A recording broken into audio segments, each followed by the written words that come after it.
gerontology.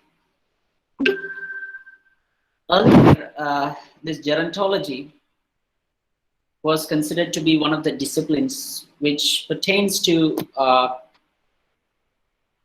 the medical sciences, and they called it geriatrics. Then sociology and psychology took it up, and they have different variation disciplinary nomenclatures like cultural gerontology, social gerontology and psychogerontology. But it is only recently that, especially in the later half of 20th century, that we find literary gerontology or humanistic gerontology broadly coming up. So I'm very happy to know that there is one student called Hema, and she has already typed it in the textbooks that she's doing the research in the literary gerontology. And can I know about her broad area before I proceed into, not broad area, specific title, before I proceed into the presentation? Is Hema present here? Is Hema present here? Yeah, Hema is here. Hema, can you talk? Yes, I'm present. Okay. What's your area? Before I begin my presentation, I just like to know which your presentation. Okay, sir. Sorry, your area of research. Maybe is for you are in the first or sir, my area. My area is I'm working on works of Marcus, Gabriel Garcia Marcus. Oh yeah. And I'm planning to do a literary gerontological analysis of his works, 100 Years of Solitude, Love in the Time of Cholera. Okay, right. Then all right, interesting. So you are in the first year of your research, or I'm melancholy force, and two other. What is the progress of research right now? Pardon, sir, it was not clear. Of research. Are you in the first year of research, or in the second year, or in the third year? What's your progress of research? I'm on the third year of. I have analyzed the book. Okay. And you are audible. You are audible. Right. I have analyzed the works, and I have read some critical theories on literary gerontology by Brown. Then some text by Cynthia Hendricks, like that. Then I have read some articles on narrative gerontology. At the end of the discussion, I'll be trying to connect with, there are quite a few people who are really doing the research in the literary gerontology itself, literary gerontology itself. So I'll, also share, some of the literary gerontological academic networks to you, and that may be helpful to you at the end of the session. Okay. Okay, sir. It will be helpful if you could suggest me some articles or books where could I find more on literary gerontology. Yeah, I think you are also, since I heard your topic, I felt that you are also dealing, on the, in line of epidemics narrative, and is it so? Because you said cholera and all, right? How cholera? No, I'm not concerned about the epidemics, but I'm only concerned about how Marcus Essence aids works. Right. And when I looked for some theoretical background, I find narrative gerontology and literary gerontology. Right. So today's presentation is going to be on, as I told you, a brief outline of literary gerontology. And as you may know, there might be students who are, at the threshold of their research, and who are just entered into the research in the last year, or they are in the second year, as, what's the name, Hema told, in the third year of their research, or at the final stage of their research. So especially this class is meant for, my target audience, either who are, working in the literary gerontology area, or who are exploring the areas or the topics or the broad areas of the research. So right now, these days, we have quite a few, options to go for the research, unlike the past.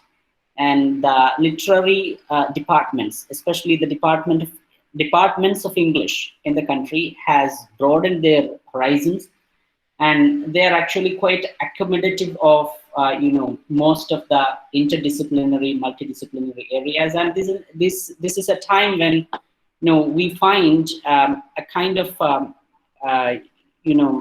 encouragement, or what you can say, people generally encourage the practice of interdisciplinary researches, unlike the previous times. Previous times, the English department used to have a kind of unnecessary insistence on having the British literature being researched, or what you call the traditionally what is considered to be the English. But that age is gone now, and especially for some time, this post-colonial literature had been in fashion. And then right now, quite a few disciplines combined together, and we are able to look into the literary perspectives from by the help of different disciplines, like, as you can see, disaster narratives, or trauma narratives, recovery narratives, pandemics novels, and so on and so forth. Several areas are there. So you can actually integrate other disciplinary knowledge forms into the literature, and try to understand the literary text, the meaning of the text broadly from diverse perspectives. Literary gerontology is also such an attempt to understand the old age experiences from specifically old age perspective, because it's understandable. Everyone agrees with the idea that the experiences at the different time of the human life are not same. We have a different experience, we have different perspective, we have different understanding about the world when we are kids, and when we grow up and reach the adolescence, we have a different perspective. And when we are in the adulthood, we have a different perspective. Similarly, we have a very different experience and perspective when we are reaching the old age. And we cannot, as a disclaimer, let me tell you that there is a big debate about when old age enters in humans' life. Is it after the 40s or 50s or 60s? Or is it after the just retirement period? And there are different arguments about that. Or is it happening when a terminal illness really starts in the human body also? But there is no any definite answer given, though there are different possibilities given, and different researchers actually focuses on different theories, especially in the socio-gerontology and psycho-gerontology. Let me give a presentation now. Just 1 minute.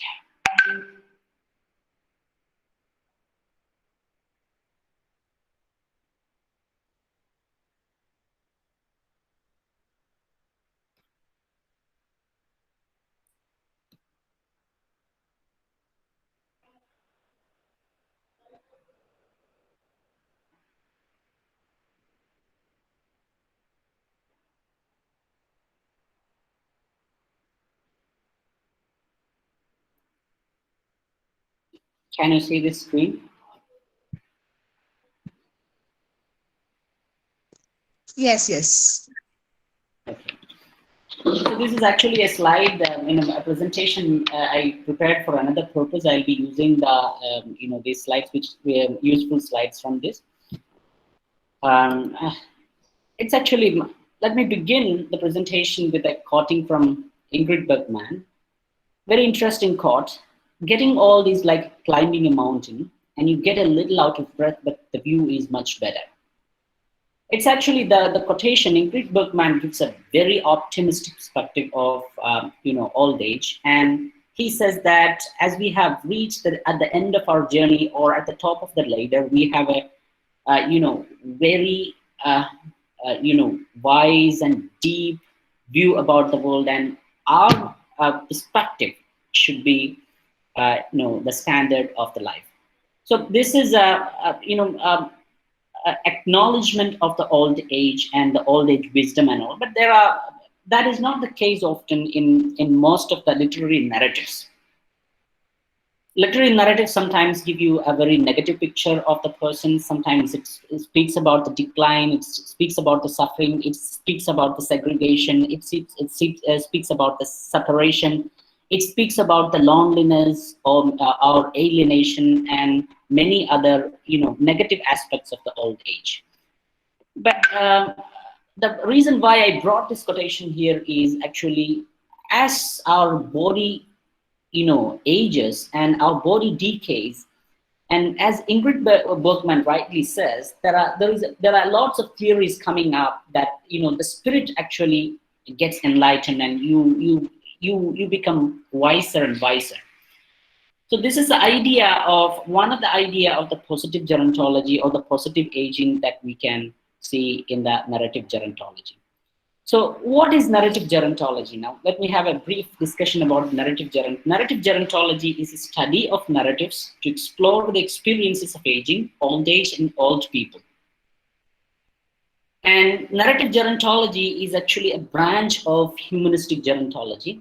Humanistic gerontology is further a branch of gerontology. Gerontology is a very broad area in which that is just about a scientific study of the old age and the process of aging and the particular problems for old people. It can be social, cultural, psychological, cognitive, biological aspects of the aging. And in medical science, they call specifically the medical gerontology, they call it geriatrics, where it's specifically clinical and medical. Gerontology instead is a very broad term, and we have another subsection of gerontology, which is humanistic gerontology, which specifically speaks about the existential, moral, and spiritual issues of the old age through humanistic viewpoints. Humanistic perspective is, when I'm saying humanistic, it is actually in contrast with the social scientific perspective or psychoscientific perspective or medical perspective. So humanistic gerontology is existential, they are actually looking into the existential problem and moral, spiritual issues of the old age through humanistic viewpoints. Then humanistic gerontology, as you may have, heard or read somewhere, there are several subsections for the humanistic gerontology. One of the subsections is narrative gerontology, which, as I have explained, is a study of narratives to explore the experiences of the aging and old age and old people. So you are in the humanistic gerontology, when you are going into the narrative gerontology, you are specifically looking at the narration. Narration, it can be about fiction, it can be about poems, it can be about any other forms of narrative which actually gives any kind of imitative representation, if you use a classical term, of the old age. Now, literary gerontology. What is the origin of literary gerontology? As I told you in the first place itself, literary gerontology actually started up as a discipline in the later half of 20th century, and you can see, specifically speaking, it begins from 1970s, and it specifically deals with the creatively written narratives. Creatively written, I mean the imaginative writing. It's not about simply the any kinds of clinical narrative, clinical reports and all. And all those things are speaking about old age and old people. But we are not in the literary gerontology taking any such kinds of writing. Rather, it's mostly about creatively written narratives and imaginative writings of the old age, and sometimes it's about the old age and by the old people also. Interpretation of aging and creativity through close reading of literary text is another purpose or function of literary gerontology. And close reading, when I'm using the close reading, it doesn't mean the close reading of the new criticism. Rather, it's actually more, the close reading using all other socio-cultural specifications and socio-cultural associations. And it also include, you can use the theories of new historicism, you can use the construction, the idea, the theoretical framework, the deconstruction, or anything. It doesn't specifically refer to the new critical framework, which is they are specifically speaking about a specific close reading in that context. That is not the meaning here. So interpretation, the literary gerontology seeks to interpret the textbook's aging and the creativity of the aging and aged people through the close reading of the text. And another thing literary gerontology proposes or argues is that, and there is always a cultural component in the aging process, and the aging is not actually a very innocent process that is happening in a vacuum. Rather, aging is very closely associated with the cultural practices. Now, critical gerontology. Gerontology, as I told you, was in practice several years ago, but critical narrative gerontology came into existence primarily after Simone de Beauvoir's in a book, Old Age. She in that book called for breaking the conspiracy of the silence. She argued that it's an identification, it's a very revolutionary identification, that there are several books written, several novels written about the aging. For instance, the Shakespeare back in the 15th century or 16th century, Shakespeare had written the King Lear. But no one speaks about King Lear in that perspective, and he is he's being analyzed as a character, or not in the perspective, specifically in the perspective of old age. And no one speaks about the reality of old age in King Lear. I'm just giving an example. So her criticism was that there is a silence in the critical world, and that she actually phrased it as a conspiracy of silence. People actually knowingly don't speak about the old people and old people's problems, and we should actually make a critical lens to speak about the old people. Just like she spoke about the female and the feminism, and she also spoke about this. And she calls for, in that, she argues, very vehemently argues, that this conspiracy should be broken. And she, after saying this, in the book, she also listed several domains and several areas of the study. So people, there is a very clever, knowing, intelligent attempt to make people's not to speak about the old people, so that the old people's feelings are not really represented in the literary world.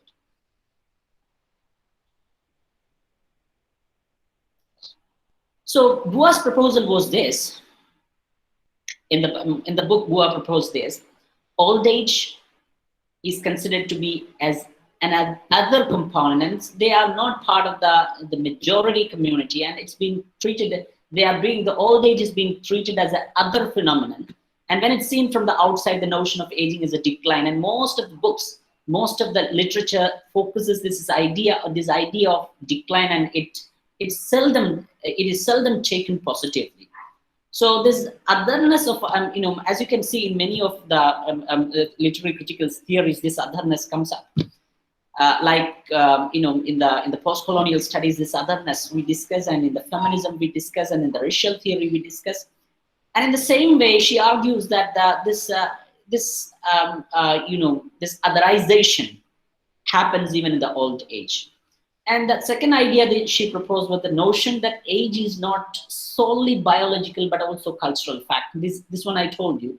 And looking at the signposts of the aging, from the decaying body, from the wrinkles, and from the white hairs, and from the inefficiency or incapabilities or disabilities in walking and doing the daily activities, we actually judge people to be old people, but they may be very strong enough. And so we are not just biologically looking at it, and it's also culturally constructed. This was also another, idea she proposed.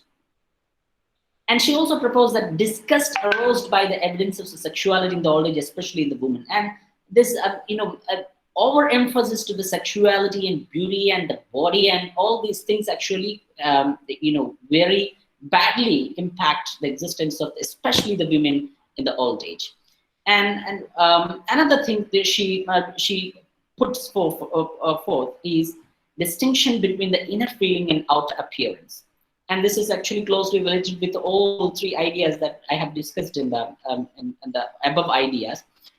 So she says that outer appearance is not all about the human being, and human being should be understood from an inner perspective. And there is something, an inner existence for human beings. And she also talked about this crucial gender differences and women having longer life and, and more vulnerable to poverty and many other aspects. And she also talked about the role of memory. So these were the proposals, and whether the memory and our presence. Only if we have a certain kind of memory about the past, and we can live here, and we'll be considered as a human being, and because the memory actually helps us to create the narratives and to talk about us. And so the memory, the existence of the memory, has a lot of roles in actually sustaining the existence of a human being. Especially, it's a very challenging problem for those people who are in the old age. So she actually proposed this idea, this proposal, and she listed out some areas where she thought it was not actually extensive. She didn't go into the details of these things. She made a very broad frameworks, and she said that from all these perspectives, we need to break the critical silence that we see in the old age. Then after that, several things happened in the literary gerontology. You can see the major leaps there. You can divide the major leaps of literary gerontology in 8 different areas. One kind of study happened, especially I'm now talking about literary researches, how literary gerontology developed and branched out into the several sections. You can see the studies coming up in the old age motifs and metaphors. Many of the scholars, many research scholars, and many studies actually explores the textbooks, literary textbooks, to find out what are the old age motifs and metaphors used in the text. Mostly that was, their exploration was physical and other metaphors, and which denotes primarily to the decline of the old age. And in some cases, the opposite also had happened. Another area in which the literary gerontology as a subdiscipline developed was the aging genres. Aging, though it is aging studies or aging narrative, it's a broad genre, and it branched out into several other disciplinary things, several other subgenres, and this is the details I'll explain later. So this is one of other trajectory that the literary gerontology has taken. Now, another development that has happened is exploration about the late style. Scholars identified that there is a difference between the style of writing when an author practices writing when he is in the adulthood and when he is in the old age.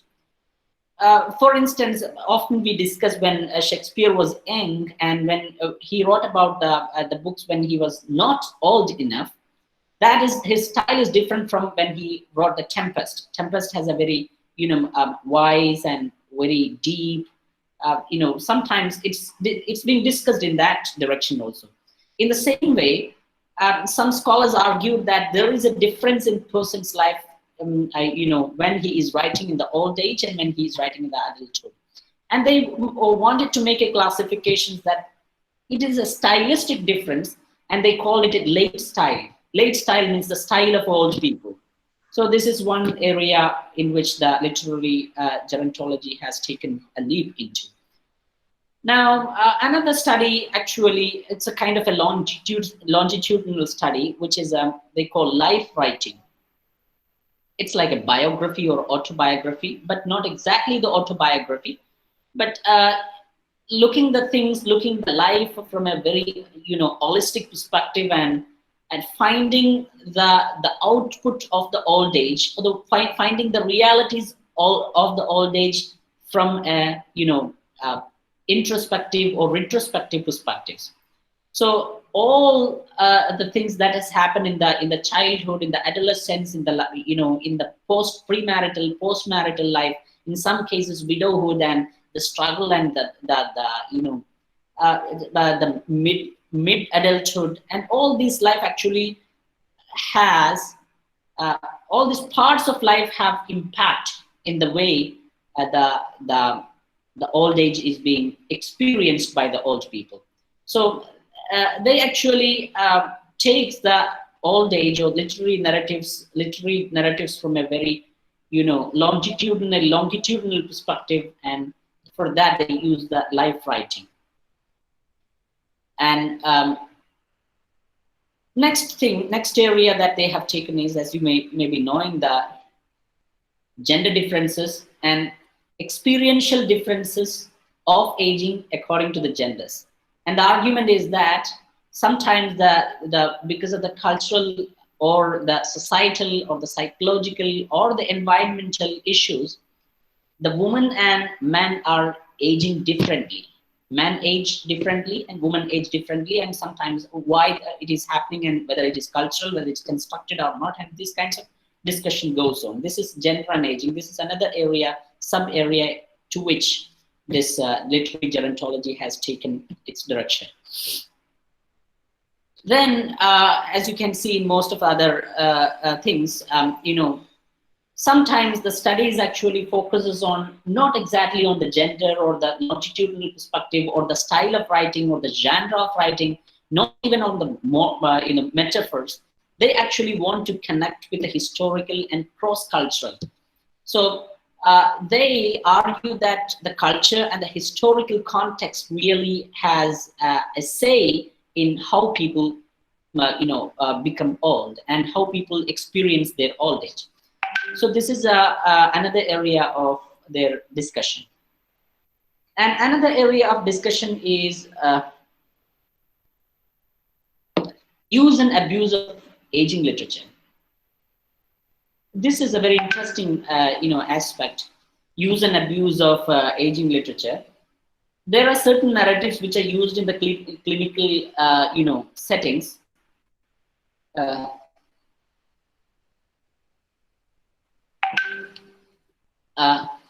There are certain uses and there are certain uses for the narratives, especially aging narratives in the clinical settings. 1 minute.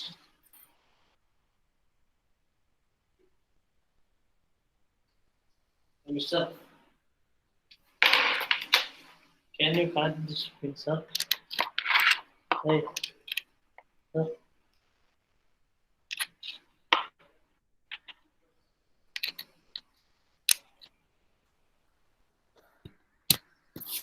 Okay.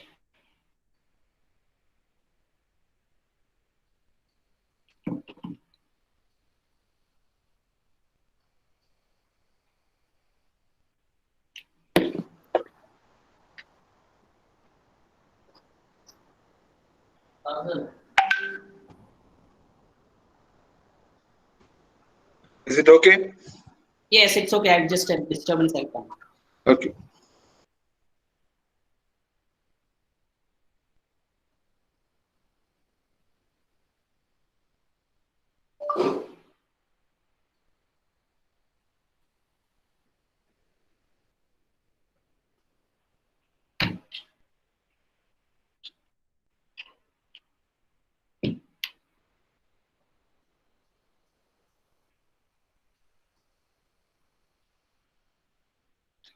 So in clinical literature, they use aging literature. They use aging literature for the several purposes. For example, for enhancing the resilience and motivations to the people, and they make old people listen to the, several old age stories, and they actually it boosts their what you call the resilience and the state of mind. But sometimes it's being abused, and people turn mentally very violent and all. And this area of this is called use and abuse of aging literature. Then the eighth area is theorization of aging. Theorization of aging speaks primarily about, we don't have a very strong theory, just like we have post-colonial theory, female theory, feminist theory, or gender theory. We don't have a very strong theory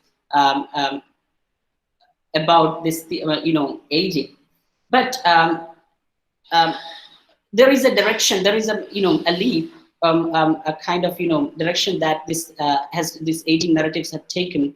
That is theorization of aging. The details we'll explain later. Now, coming to the motives and metaphors. What are the motives and metaphors broadly? Broadly, it's a psycho-spiritual strengths of aging, and it can be like strengths can be honor, power, knowledge, experience, command, counsels, and gifted time in the old age. And that's actually understanding the old age in a very positive perspective. At the same time, some other metaphors are talking about the biopsycho infirmities like depression, disabilities, burden, role evacuation, and all, which I have briefly hinted in my talk. So such people, in the old age motives and metaphors, they are looking at how Greek people viewed old age. Is it ambivalent attitude, or if they're completely positivist, or if they're negativist and all. Depicts old age as honor. English, Arabian, and Indian. How is there any difference between the nation-wise or culture-wise or language-wise, and these kinds of motives and metaphors? These are the areas. Now, there are several examples here, and I am not reading here. I'm just showing it here, and if you want to, you can. Those people who are interested may note down. And there are several, examples of works in English in which the motives can be seen and explored, and all of these studies have been taking place. Now, second, the Asian genres. There are primarily, they have identified three genres they call midlife building, and another is Refunds-Roman, and another is Wellington-Romans. The details I have given in the slide derived from the Bildungsroman, and meaning the midlife progress novel. And Refunds-Roman is a novel of ripening, and the third one is winding up, novel of winding up. So here in the list, you can see some examples of writers, or in the first you can see the writers, and in the second and third you can see the writers and their writings. So this is broadly about the subgenres of aging. And late style refers to the style which reflected from a new way of thinking and a new mode of cognition in the old age. Whether they are talking primarily about whether old age brings a new way of thinking, and the whole lifespan of the author has to be taken in a comparative, has to be taken in a comparative perspective. As I told you that it's going to be a comparison between the style that he has used when he was young and adult and old. Decrease in creativity, increase in creativity, and gender factors in the old age creativity. These are the discussion over there. Life writing is a writing done from a memory and reminiscence in the old age, and they are speaking about their life, their past, and their growth and all from their memory and reminiscence. Representation of aging from old age people.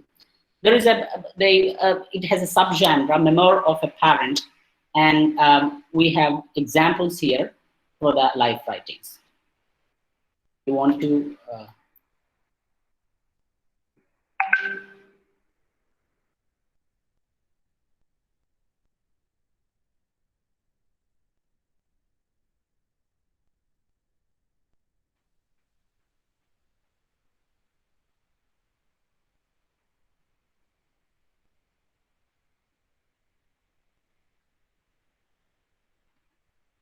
Then you have gender and aging.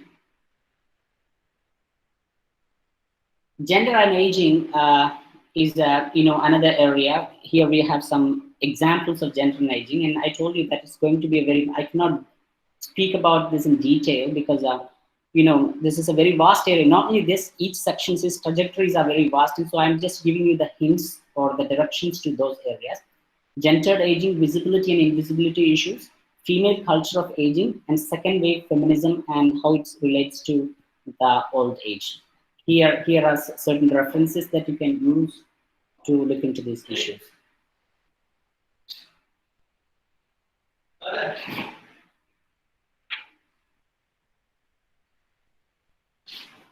Now, as I told you, the next aspect is the cross-cultural and cross-historical readings. This is, these are some examples of, references which you can use for the cross-cultural, cross-historical readings.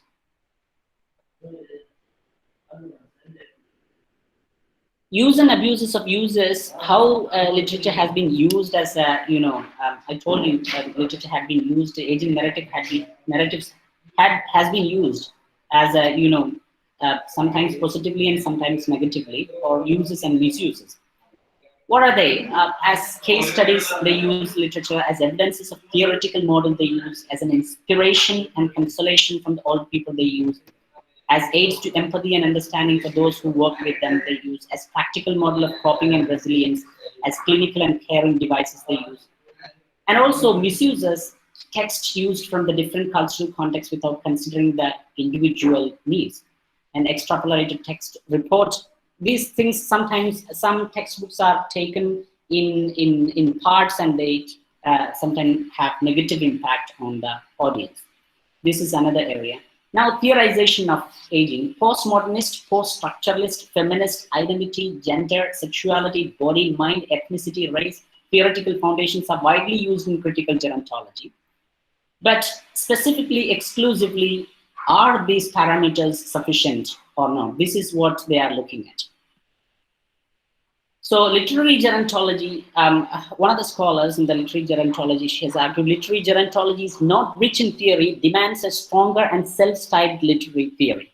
So there is a demand, and there were explorations, and there were attempts to make the literary theories. Now, this is actually entirely, this slide is prepared for entirely for a different purpose. So I don't want to go into that. And this, my earlier presentation was about, there is a possibility of developing a literary theory, which is a spiritual literary theory, which you can see from the, psychological and, other spiritual forms of sciences. And this is not about the introduction of the literary narratives, but since I have opened this slide, I'll briefly talk about this. And this is that aging theories has happened in the sociological, psychological, and developmental stages and spiritual stages. And there are different kinds of theories, have come up from the different disciplines. One is activity theory, discipline. I'm not going into the details since it is not related with the introduction of the topic that we are discussing today. Activity theory, disengagement theory, continuity theory, exchange theory. In the psychology, you can have cognitive theory, symbolic interaction. And you can also have developmental stages. And also you have often, a theory which is not often regarded as a theory, but it is a very, strongly gaining its ground. It's a spiritual theory. So, here is a brief explanation about what are all these theories, exchange theories and all. Now, symbolic interaction. So this is what my proposition was, that based upon Harry and Modi's, theory, spiritual theory, that it emerges from call, search, struggle, breakthrough, and return. There are 5 stages of soul that Harry and Modi has mapped out. And there is another scholar his name is Tonstam, and he has proposed another theory of gerotranscendence. And contemplating aging, Sherman. So this is a brief introduction about literary what you call the literary gerontology. And I don't know whether my presentation was, whether brief, very brief, or up to the mark. But you can ask any questions, because I have got another distraction. I got another call, and I need to attend after 11:20. Sorry, 11:30. So, or before that, if you have any questions, you can ask. Yeah, thank you, Dr. Aslam. It was a very interesting perspective to listen to. Yes.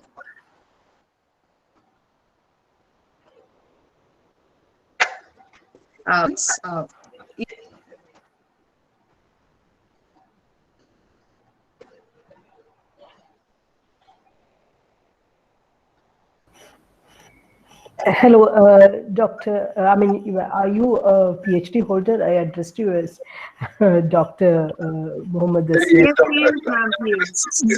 And then my narrative gerontology itself, specifically. You're doing a PhD. Yeah. Okay, I'm Janaki. I'm a part of the faculty of this department. So I just wanted to tell you that it was a very, very interesting area. And I just wish that our earlier colleague, Mr. Jalil sir, was here, because he was the person who was very much, he's retired now, but he was a person, I don't know whether you are familiar with this person. He used to teach in the university, and he always used to emphasize that this aspect should be introduced in our department. And I really missed him when you were making this presentation. I'm glad, I mean, we find that, my question is a very simple one, because I got a lot of information from this new area that is being explored in a very systematic and a theoretical manner today in the literary research centers around the country. I just wondered, I have just a couple of confusions regarding this. One is that we find several areas, as a young scholar, I just want your take on this. We find several areas opening up where there is an intersection of interface taking place between medical humanities, medical science and literary humanities. Yes, ma'am. How do you as young scholars find this interface? Is it very productive? How does this open up a new perspective, new dimension? Definitely literature students seem to be benefiting a lot. Does it happen the other way also? Do the people the medical professionals, do they also gain from this kind of an interaction taking place between literary narratives and medical science, or the medical discourses? Yes, ma'am. Considering your experience in the field, and I think you might have a better insight into that. But maybe I think recently I had a chance to talk to one of the doctors here, and I had shared with almost the same idea with him, and he was of the opinion that, as you rightly told, that we should always have an integrated humanistic inputs should be used in the medical perspective. Though, but the major concern that he had was this humanistic studies are not really as scientific, and sometimes they say that as scientific, and we cannot clinically prove that. But still, he says that, and it should enhance the understanding when we are dealing with old people, especially for the doctor. It should be beneficial, and he was of opinion that it should be used as, as you rightly told, as an interface and interdisciplinary, or what you may call multidisciplinary perspectives and all. That is what I wanted to know, because the kind of interest we from the humanities are showing in this new areas that are being explored, opening up in the scientific medical field. Do the doctors, young doctors or aspiring doctors, look at the literary narratives of aging? Do they look at them very seriously?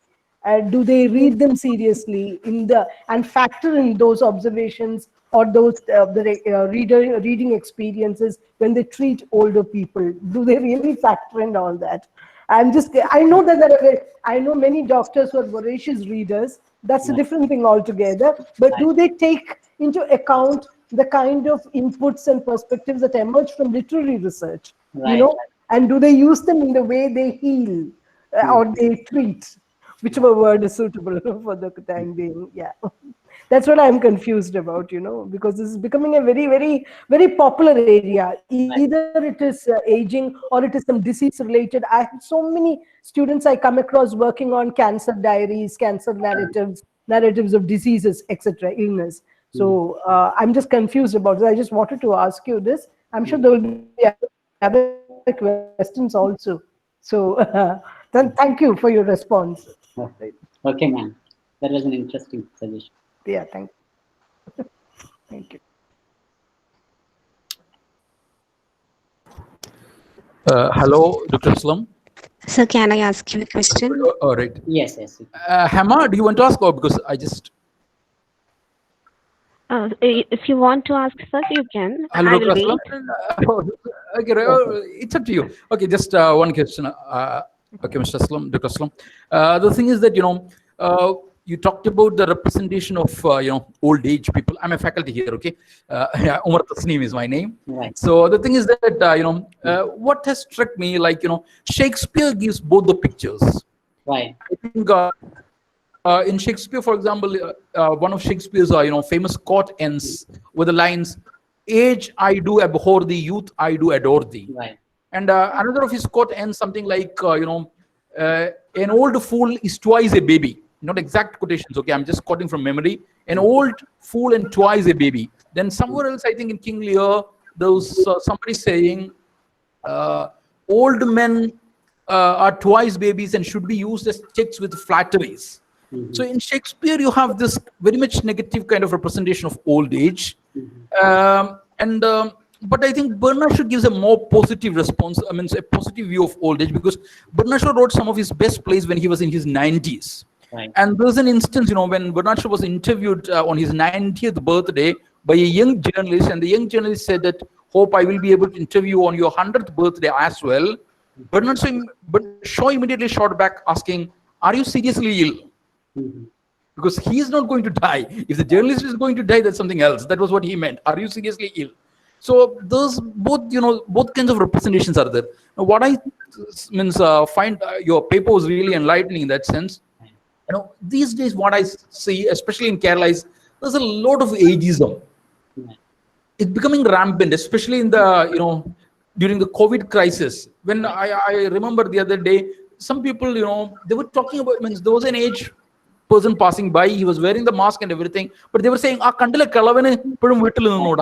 this attitude is very rampant in Kerala, and people are often called Kalavan. In social media, always uses this word Kalavan.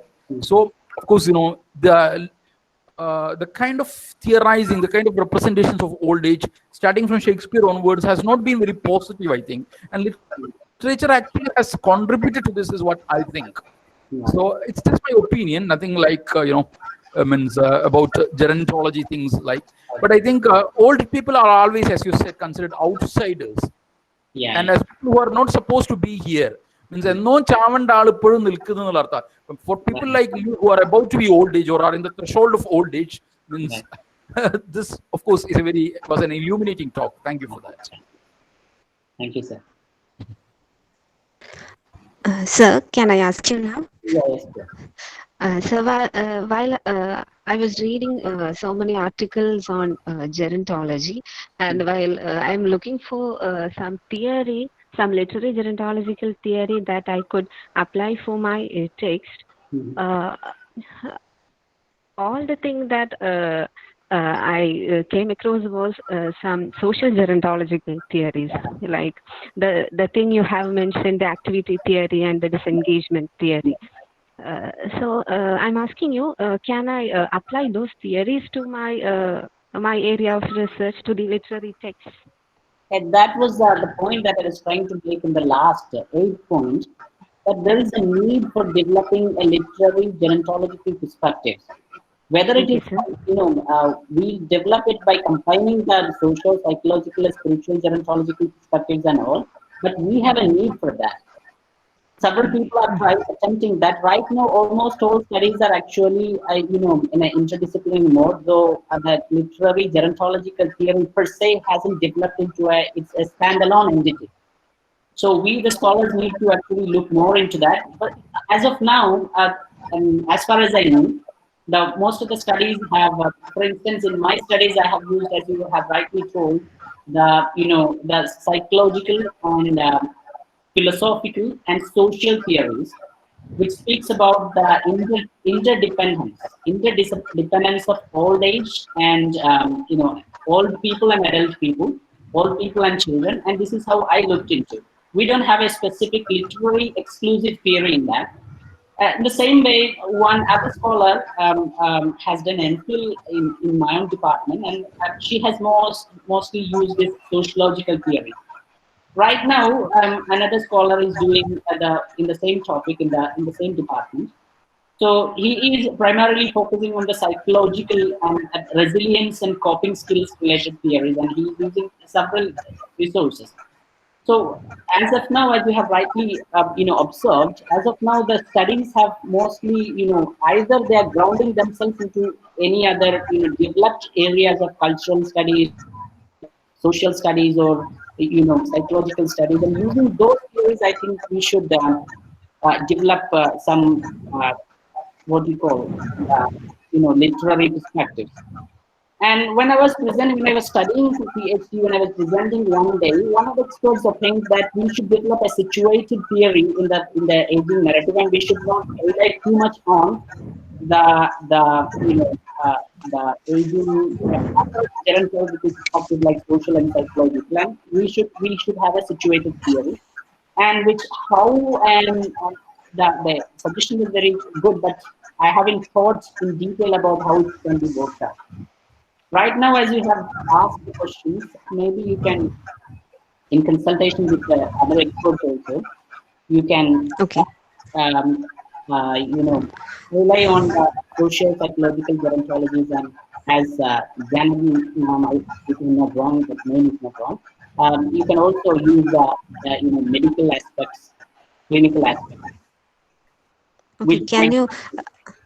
Yeah. Okay, can you suggest me some articles or works that is related to literary gerontology? Literary gerontology, I can. Have you read this? What is his name? I don't remember his name. There is a literary portrayal of aging. One that's a chapter actually, written by the title of the book is Introduction to Aging, and in that, I'll share that. You just give me the. Okay. I don't remember exactly now. If you're going into the references of that article, you will get a lot. Okay, thank you, sir. If you don't mind, can you share your mail ID with me so that if I have some doubts, I can contact you. So this is the first time that I am meeting a person that is doing some research on gerontology. Okay, I have shared my number here, and I'm also sharing my email address with Hardware. You can either call me or text me. Okay. Thank you, sir. Dr. Aslam, Yes.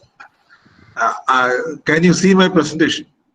Yeah. A book called Encyclopedia of Gerontology. Is it a good book? Because I'm bewildered by the variety. Yeah, I have used some of the sections of this book during my research. I don't remember where and exactly, but I have used this. It's useful for a beginner, right? Yeah.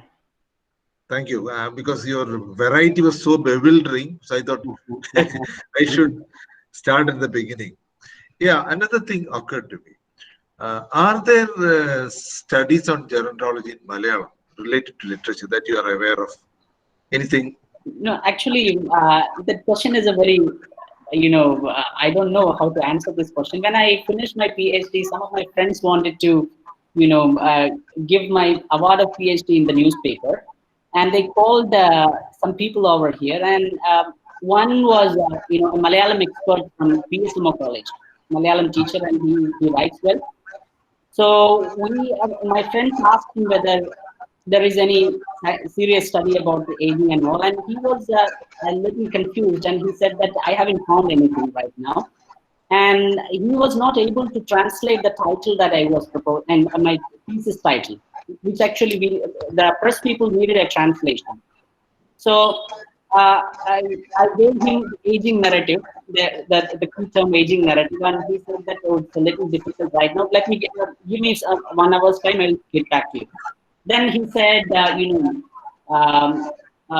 after that was a very interesting, and he said, "Viruddha Kaba Canon." That is how he translated it. And but his translation actually was a very good translation, and I liked it very well. And also, what I understood from his reply, that I am not actually a very good reader of Malayalam, and though I read most of the works, not a very ferocious or extensive reader of. So I don't know how the studies are going on there, but from the impression that I got from him, that I feel that there is still a need, a lack of study in the Malayalam literature. Maybe there are books written, fictions are written, but studies are not there. This is my feeling. I don't know how far I'm right. Dr. Aslam, I ask this question because if you take literature, if you take fiction, Right. there are works right from Karur onwards, Right. early the second, third decade of the 20th century, which definitely deals with this issue, aging. So that's what I said. Maybe aging is dealt by the literary writers. But what I was speaking about was whether we have a scholarly studies about those. That's the problem. That's Right. the problem. We have several old age people coming up in the narrative fictions and all, even in the poems. But do we have a really scholastic study from the perspective of aging? That's what I was concerned about. There's scope for it, I feel. Right. Yeah. It's rich in this kind of literature. Right. Sir, Yes. മലയാളത്തില് വാനപ്രസ്ഥം MTയുടെ വാനപ്രസ്ഥം എന്ന് പറഞ്ഞൊരു കഥയില്ലേ, ഇപ്പൊ അത് ഫിലിമൊക്കെ ആക്കിയിട്ടുണ്ട്. ജയറാമും സുഹാസിനിയൊക്കെ അഭിനയിച്ചിട്ടുള്ളത്. അതിൽ തന്നെ ഒരു ഇവര് കുടജാദ്രി മല കയറാൻ പോകുന്നത്. അപ്പൊ അവരുടെ കൂടെയുള്ള ആ ഒരു ബോയ്, ഇവർ രണ്ടുപേരും ഏജ്ഡ് ആയിട്ടുള്ള ആളുകളാണ്. അപ്പൊ ഇവർക്ക് രണ്ടുപേർക്കും ഓരോ വടിയെടുത്ത് കയ്യിൽ കൊടുത്തിട്ട് പറയും, ഇത് കുത്തി നടന്ന് കയറിയാൽ മതി, അപ്പൊ നിങ്ങൾക്ക് ആ ഒരു പ്രശ്നം ഉണ്ടാവില്ല എന്ന്. അപ്പൊ അവര് അതിലെ ആ ക്യാരക്ടറും ഒരു മാഷാണ്. അപ്പൊ വിചാരിക്കുന്നത് വയസ്സായവർക്ക് എവിടെയും കഷ്ടാണ് എന്നാണ് അവർ പറയുന്നത്. അപ്പൊ അങ്ങനെ ഒരു ആറ്റിറ്റ്യൂഡ് നമ്മുടെ സൊസൈറ്റിയിലും ഉണ്ട് എന്നാണ് പറയുന്നത്. കാരണം വയസ്സായവരിങ്ങനെ ടിപ്പിക്കലി ഇങ്ങനെ കുറച്ച് റോൾസ് നമ്മൾ അവർക്ക് കൊടുത്തിട്ടുണ്ടല്ലോ. ഹേമ പറഞ്ഞതിനോട് ഒന്നുകൂടി കൂട്ടിച്ചേർക്കാം. ഇത് തികച്ചും രാഷ്ട്രീയവൽക്കരിച്ചുകൊണ്ട് മറ്റു ചിലർ എഴുതി. UP ജയരാജന്റെ ഒരു ചെറുകഥയുണ്ട്. അതില് ഈ വക്താവിന്റെ അച്ഛൻ പ്രേതായിട്ട് വരുന്നുണ്ട്. അതായത് രാജാവ് തൂക്കിക്കൊല്ലാൻ വിധിച്ചതോ മറ്റാണ്, പണ്ടാരടങ്ങിപ്പോയി എന്നാണ് പറയാം. അപ്പൊ പാതിരാത്രിക്ക് വന്നിട്ട് മോനോടാണ് ബീഡി ചോദിക്കുക. അച്ഛനല്ല, അച്ചാച്ചൻ. അപ്പൊ ബീഡി കൊടുക്കുമ്പോ ഈ അച്ചാച്ചൻ ചോദിക്കുന്നത്, സോവിയറ്റ് യൂണിയനിൽ കമ്മ്യൂണിസ്റ്റുകാർക്ക് അധികാരം നഷ്ടപ്പെട്ടത് നിങ്ങളൊക്കെ എപ്പോഴാണോ അറിയുന്നതെന്നാണ്. നല്ല രസകരമായ ഒരു കഥയാണത്. അതിന്റെ ഈ രാഷ്ട്രീയത്തിന്റെ ഈ രണ്ട് തലമുറകൾ തമ്മിലുള്ള ഭീമമായ വിടവും, അത് പുതിയ തലമുറ അത് കാണുന്നതിന്റെ പ്രശ്നങ്ങളൊക്കെ ആ കഥയിൽ വരുന്നുണ്ട്. അസലൊരു കഥയാണ്. എനിക്കൊന്ന് അതുപോലും ഈ ജെറന്റോളജിയുടെ കീഴിൽ കൊണ്ടുവരേണ്ടതാണെന്ന് തോന്നുന്നു. കുറച്ചു മുമ്പ് വായിച്ചാണ്, ഇപ്പോഴും സർ ലിറ്റററി നാരറ്റീവ്സ് നോക്കുവാണെങ്കിൽ കൊച്ചുബാവയുടെ വൃദ്ധസദനം ഒക്കെ ഉണ്ട്. ആണ്, വൃദ്ധസദനമുണ്ട്, നല്ലൊരു നാരറ്റീവ്.